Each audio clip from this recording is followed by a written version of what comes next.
Alright, so today, got myself a new part for the car. See that DC Sports logo there?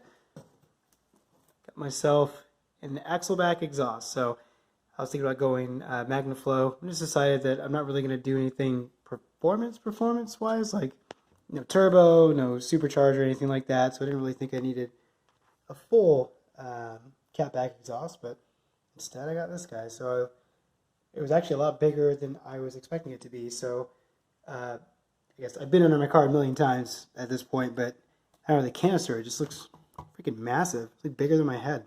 But yeah, it's I got the car ready to go. Got it chalked in the front, and got some jack stands. Got my Cusco little wheel guys here. I'll get the car up so I can get the jack stand under. And you can't really see because I don't have my light on under there, so I don't know why I'm bothering to look. But yeah, so let's get under this guy and get this going.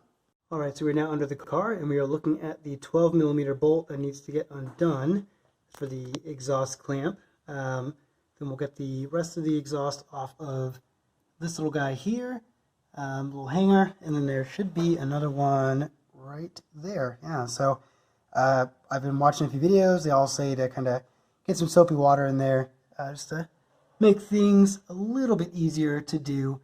But other than that, everything should be pretty straightforward. Alright, so the 12 is undone. It is right over here. I have power tools, but everybody always warns me that working with exhaust, even though I live in California and don't have the rust issue, I just say to be careful with that kind of stuff because you don't want to snap fasteners. But once I got that undone, you just had to kind of force this guy open here, spread it out there, and you can kind of see that's where it'll connect. So that's where the end of our new one will go. Now it's going to see how it goes from here. So after a little bit of a fight, I got the exhaust off there. I ended up using WD-40 instead of soapy water. Like I tried it first and really wasn't having much luck getting them out, but with a little bit of wiggling on this side, it was kind of I got a screwdriver or flathead. Got this guy kind of in between the hanger bit here, like that went through. It was kind of pushing off that way, and I ended up using these guys here. Get the light out of the way. I ended up using these guys to get to like kind of squish this guy right there, just so I could get it smaller and just kind of squeeze it out of the hanger there. This one was a whole lot harder because we've already disconnected that before I even started any of that, and so I didn't really have a way to get any leverage. So it was a lot of kind of pulling and yanking and making a little bit of room, or a little bit of progress rather, and then just kind of spraying more WD-40 in there, kind of soaking the whole thing out. But yeah, so that's kind of that. So it's right over here, just kind of hanging out on the ground, ready to go. You can see all the WD-40 that penetrated in there.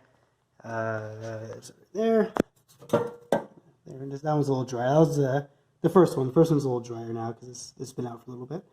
But yeah, so I guess we'll keep moving. Get this guy. Let's drop the old one. Get this guy cleaned off. I got all the fingerprints off because my hands are a little dirty. And I'll get that onto the car. Alright, so reinstallation was a whole lot easier. Same deal. WD-40, lube that guy up. Just push the little hanger through, and then right up there, same deal. You can even see it's still a little bit wet there. And then the last thing I was told to do was to just let things stay loose for a second while you do this, just so you can move things around as you need. I don't know if I need this bit anymore, seeing as the muffler isn't even in there. I would imagine it might rattle, but I think I'll just leave it for now because it's just going to be one bolt there to take out, so not difficult. But yeah, overall I think it looks pretty good.